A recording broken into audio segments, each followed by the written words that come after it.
Je vous présente Atoine Obomsawin, 4 mois.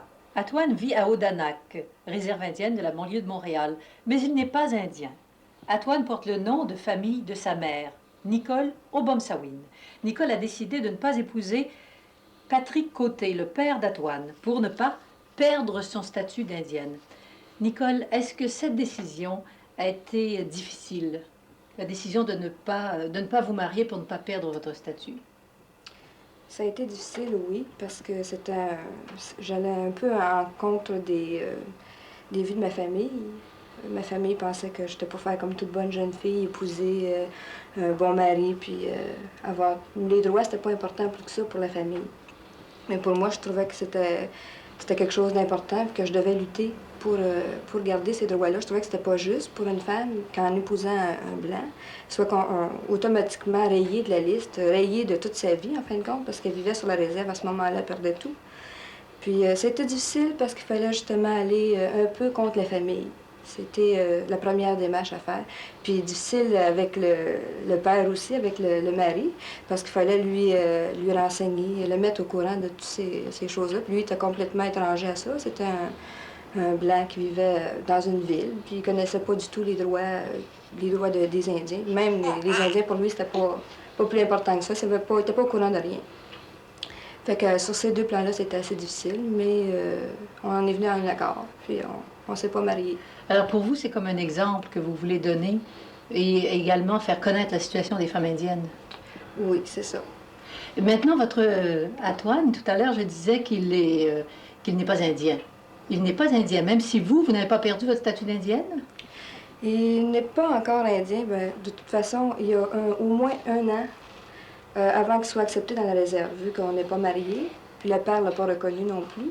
À ce moment-là, il y a un an, avant que le registraire, là, justement, l'enregistre sur une liste, puis il donne un beau petit numéro. C'est ce numéro-là qui fait qu'il va être indien.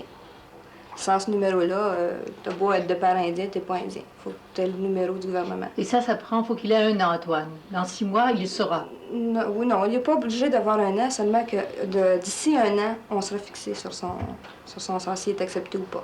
Mais vous n'avez pas de problème pour habiter sur la réserve puisque vous n'avez pas perdu votre statut d'indienne. Oui, j'ai aucun problème. Qu'est-ce que ça aura entraîné, selon vous, de conséquences les plus importantes, là? Vous auriez perdu votre statut d'indienne, mais quoi d'autre encore? Perdu mon statut d'indienne, ça veut dire m'effacer complètement de la vie communautaire de la réserve.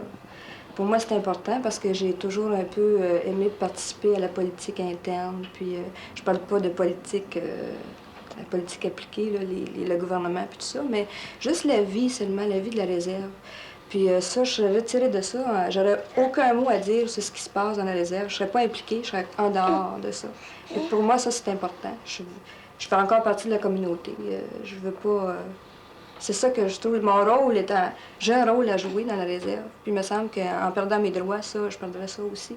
Mais comment vous êtes perçu sur la réserve actuellement, ayant choisi délibérément ce statut? Ça se tasse assez bien aujourd'hui, là. Mais disons qu'au début, c'était... Ça dépend des gens, ça. Ça dépend des gens. Les gens qui sont qui sont actifs voient ça d'un œil un peu... c'est pareil comme si c'était un peu révolutionnaire, là. Mais les autres l'acceptent assez bien. Vous avez droit de parole. J'ai droit de parole, oui.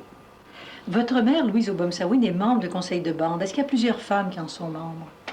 Actuellement, il y en a 2. À Odanak? Oui.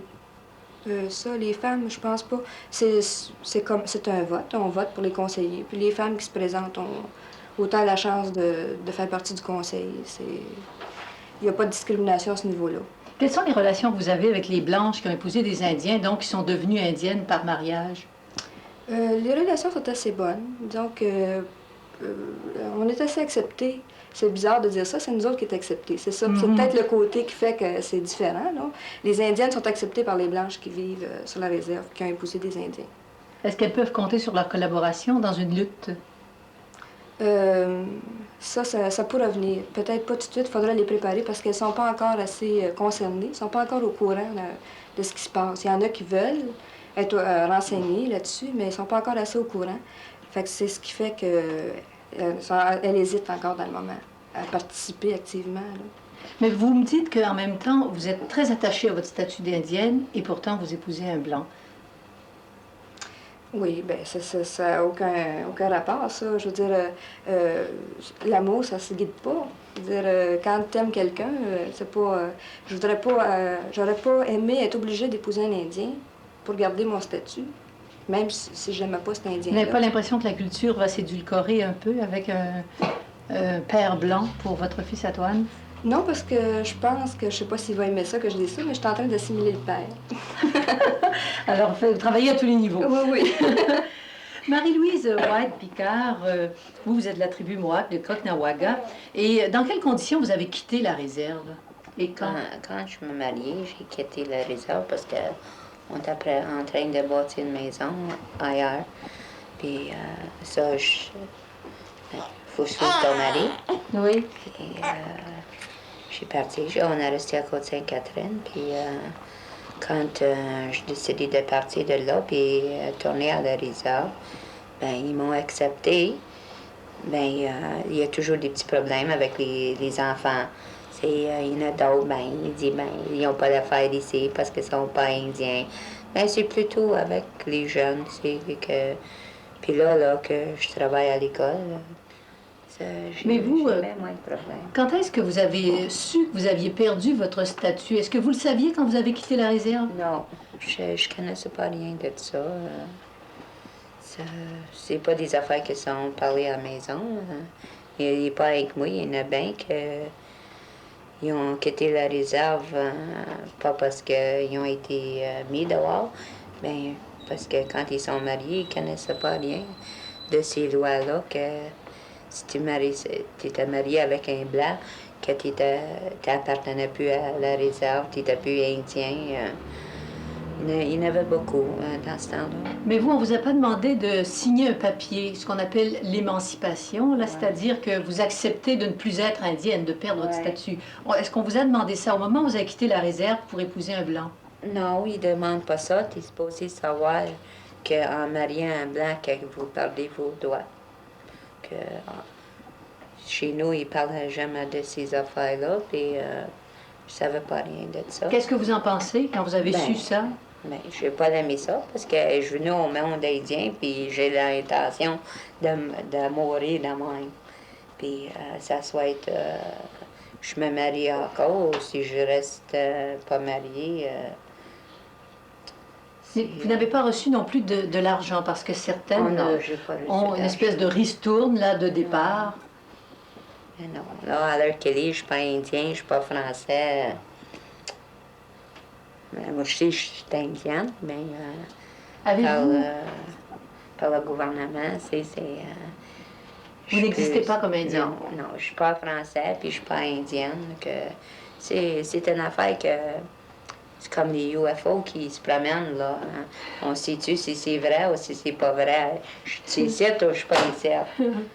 Mais tant que moi... Mais est-ce que pour vous, ça a été important de garder la culture indienne pour vos enfants? Vous en avez plusieurs? Oui.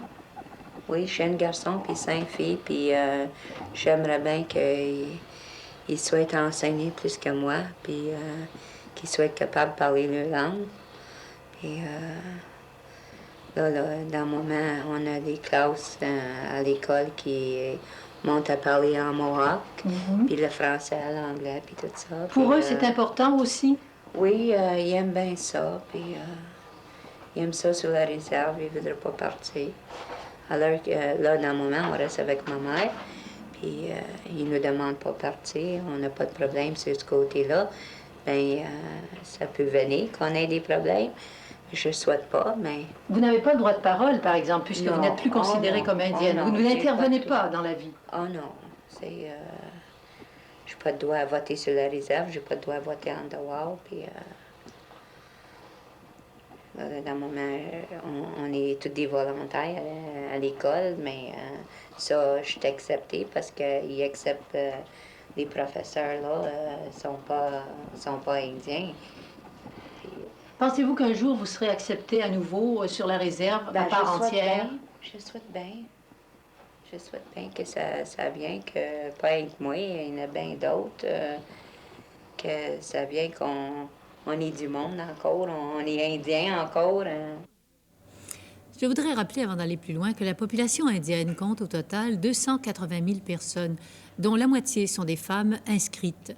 Mais on ignore le nombre des personnes indiennes ou d'ascendance indienne qui n'ont pas le droit d'être inscrites au terme de la loi sur les Indiens du Canada.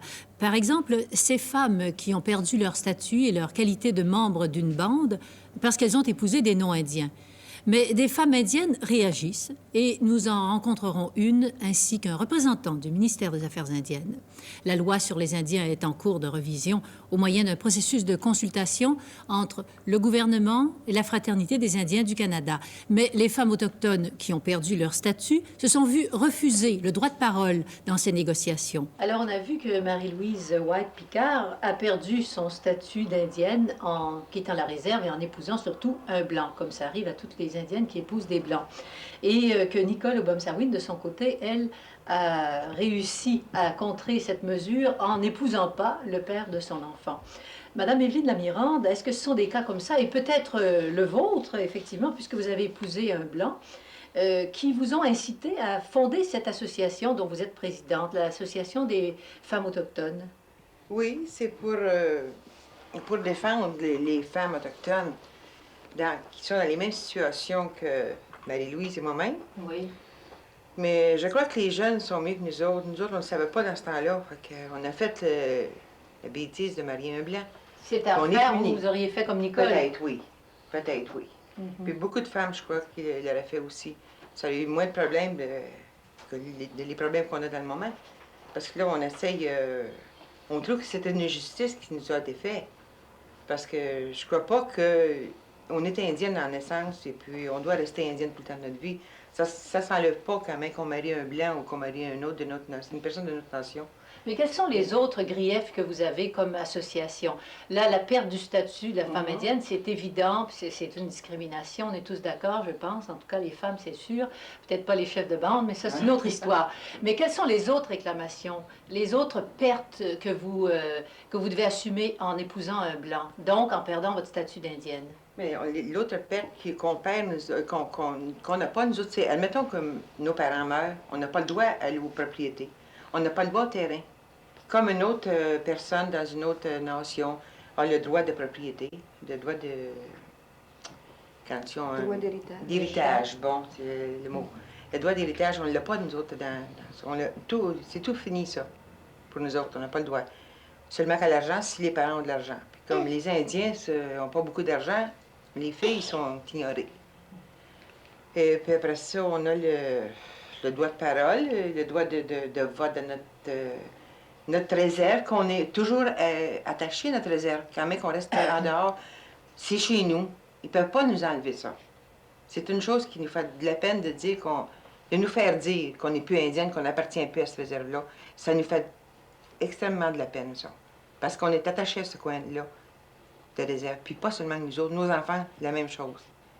C'est un plaisir de retourner là. Pour eux autres, c'est là chez eux. C'est un paradis pour eux autres. Est-ce que la situation des femmes autochtones est la même dans à peu près toutes les réserves au Québec et au Canada? Il y en a des réserves qui sont pas tout à fait pareilles. Il y a des réserves qui sont un peu plus dures pour les femmes. Plus dur? Plus dures pour les femmes que d'autres réserves. Oui. D'autres réserves qui peuvent rester là, sur leur réserve. Mais il y a des personnes qui savent leurs droits qu'elles ont, parce qu'on a des droits qu'on ne savait pas. Moi-même, j'avais des droits, puis je ne les savais pas. Je n'en ai jamais profité, parce que je ne l'ai jamais été dit. Lesquels, par exemple? Les droits à l'éducation pour les enfants. En restant sur la réserve, je ne veux pas dire une personne qui est en dehors de la réserve n'a pas ces droits-là. Mais si, admettons qu'une personne est séparée ou divorcée, qui reste sur la réserve, elle a le droit à l'éducation pour ses enfants. Pour de l'aide, pas monétaire, mais l'habillement des enfants pour l'école, le logement, les livres, toutes ces choses-là. Mais ça nous est jamais pas dit. Pas plus que quand on s'est mariés, qui nous ont dit que si tu maries un blanc, tu perds tout ça. Ça nous a pas été dit, ça. Maintenant, vous le dites aux autres. Oui. Là, c'est pour ça que beaucoup de jeunes font comme Nicole. Ils ont des enfants parce qu'on aime tout ça, on est toutes mères. Ils ont leurs enfants, ils gardent leurs droits. Puis ils ont le plaisir d'avoir leurs enfants avec eux autres. Mais maintenant, vous voulez faire des pressions parce qu'il va y avoir une nouvelle loi, en principe en 1980. Alors, où faites-vous des pressions? Quelle est votre action exactement? Puisque vous avez très peu de moyens, vous faites beaucoup de bénévolat, si j'ai bien compris. Oui, oui. Alors, comment vous procédez pour essayer de faire des pressions pour que cette loi change et pour que vous ne perdiez pas votre statut d'indienne avec tout ce qui en découle, quoi? Pour nous, les femmes autochtones, l'Association des femmes autochtones, c'est indirectement, parce qu'il y a une autre association, les droits des Indiens pour les femmes indiennes, Oui. qui est dans la province du Québec. C'est les deux grandes associations qu'il y a. Nous autres, on appuie ces femmes-là. Nous autres, on a beaucoup plus que ça, que les choses de même. On s'occupe des femmes pour, mettons, pour donner l'information, ces choses-là. On appuie les droits des Indiennes. Eux autres font des pressions auprès des gouvernements, auprès des chefs de bande. Oh, ça, c'est assez difficile à approcher. Mais le gouvernement, surtout, parce que c'est eux autres qui sont, on est encore sur la tutelle du gouvernement, qui font ces demandes-là, qui font des résolutions, qui donnent les résolutions aux chefs de bande, puis nous autres, on les appuie, puis on fait l'information avec ces choses-là, Oui. avec ce qui découle des droits des Indiens. Parce que dans le fond, sur la réserve elle-même, Mhm. vous n'avez pas tellement le droit de parole. Même les Indiennes sur la réserve, celles qui Non. n'ont pas perdu leur statut. Ils n'ont pas perdu le statut, mais ils n'ont pas de droit de parole. S'ils veulent faire quelque chose, ils n'ont pas le droit de parole pour dire, là, de dire ce qu'ils veulent. Nicole a dit tout à l'heure qu'ils ont le droit de dire, là, mais ça ne sera pas écouté. Hein, Nicole?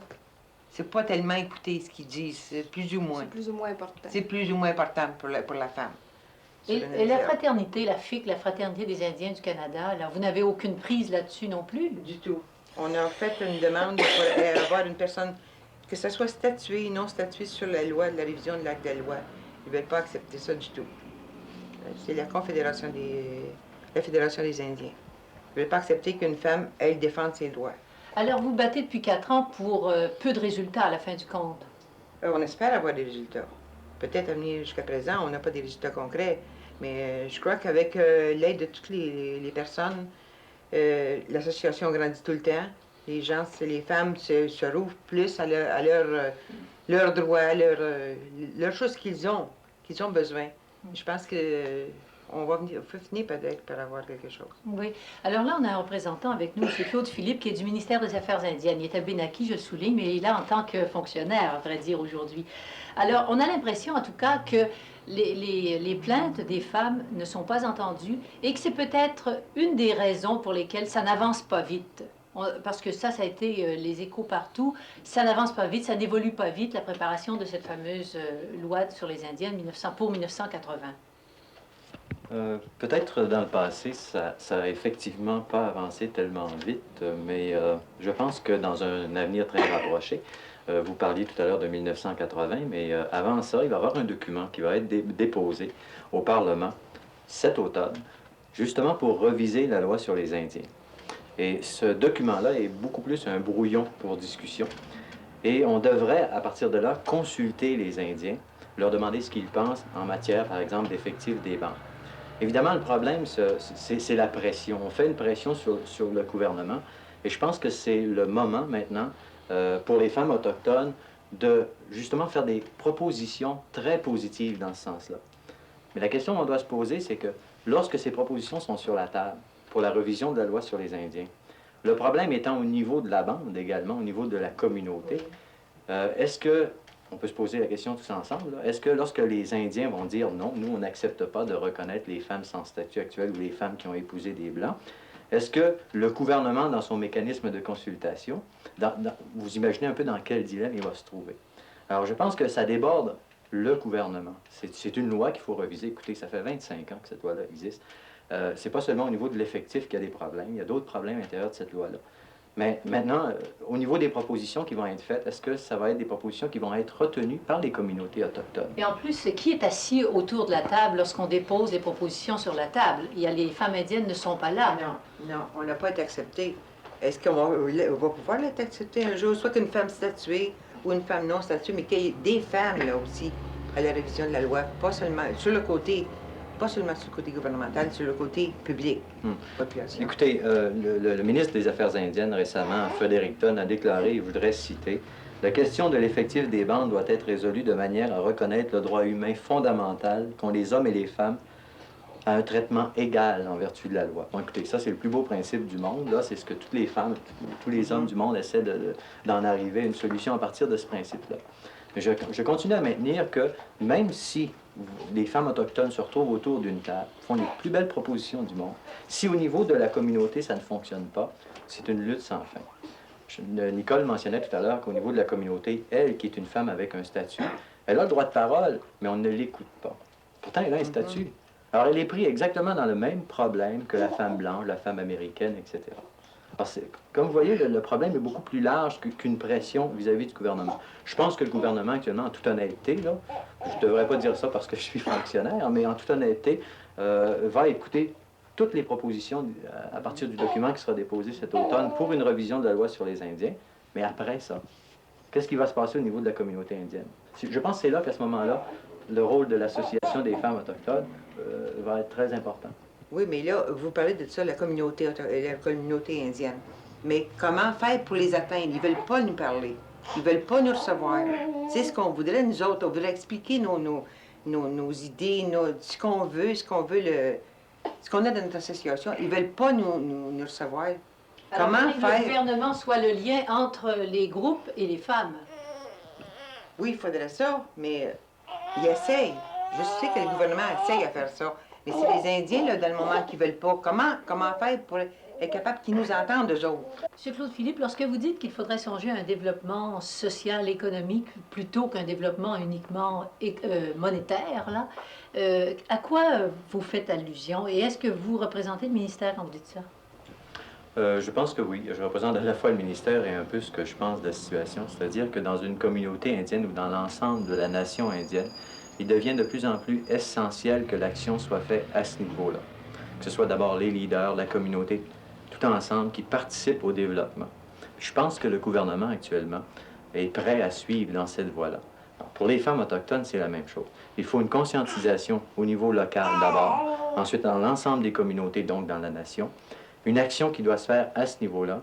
Et si cette action se fait à ce niveau-là et qu'elle a un résultat, ben, je pense qu'au niveau du gouvernement, ben, il y aura une action qui pourra se faire aussi. Mais qu'est-ce qui fait peur? Parce que dans votre association elle-même fait peur à l'intérieur des réserves. Je crois que oui qu'elle fait peur. Les Indiens ont peur que les femmes prennent trop, se libèrent de... Je trouve que c'est fou de penser à ça, mais on dirait qu'ils veulent tenir là, les femmes sur le joug pour pas qu'ils aillent plus loin. C'est comme à l'ancien temps qui retenait les femmes. Je parle tout le temps dans le contexte de la population en général. Mais je pense que c'est ça, ils ont peur que les femmes prennent trop une grande importance dans la vie. Mais est-ce que vous n'auriez pas à perdre aussi en acceptant que la culture soit partagée avec des Blancs? Parce que c'est un peu de ça qu'il est question aussi.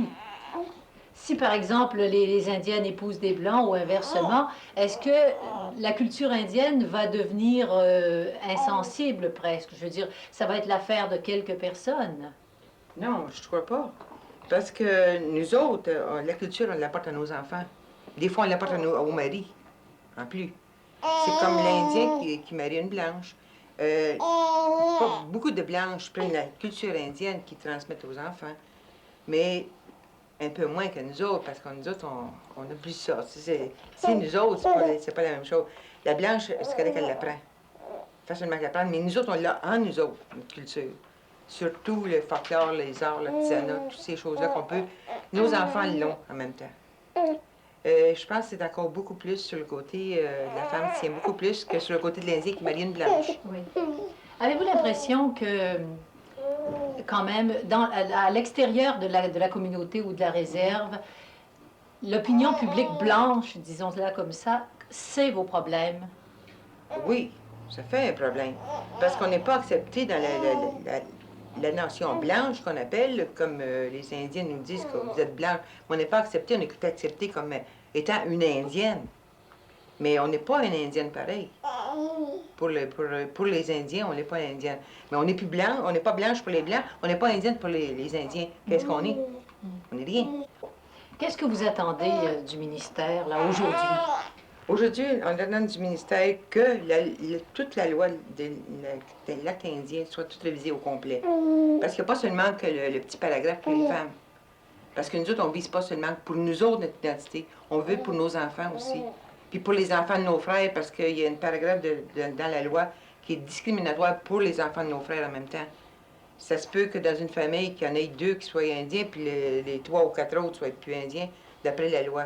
Mais on voudrait que tout ce serait révisé au complet. Parce qu'il y a beaucoup de choses que ça ne devrait pas être dans une loi comme ça. Ben, par le biais de votre association, vous pourrez le dire, ça. Certainement. Oui. Si vous nous laissez la chance de le dire. C'est ce qu'on voudrait, nous autres, de s'unir avec, qu'on fasse une union avec les Indiens, qu'on soit tous ensemble. Être capable de faire quelque chose. Plus on se demande pour être capable de faire, de réussir ce qu'on veut faire, mais ce sera. Comment vous réagissez, Nicole et Marie-Louise, aux propos que vous avez entendus là, de M. Philippe et de Mme la Mirande? Mais comment on réagit, c'est que moi, du coup, j'ai fait mon choix. Puis Oui. je suis prête à aller encore plus loin, puis à informer les autres aussi, informer les Indiennes sur leurs droits. Oui. C'est ça. Moi, j'ai choisi d'informer. Et vous, Marie-Louise? Je trouve que c'est du bon sens, que c'est que j'ai attendu ici aujourd'hui. Puis si on peut gagner, je vais être très contente. Je souhaite bien. D'accord. Ça va changer les affaires. Merci beaucoup à tous et toutes.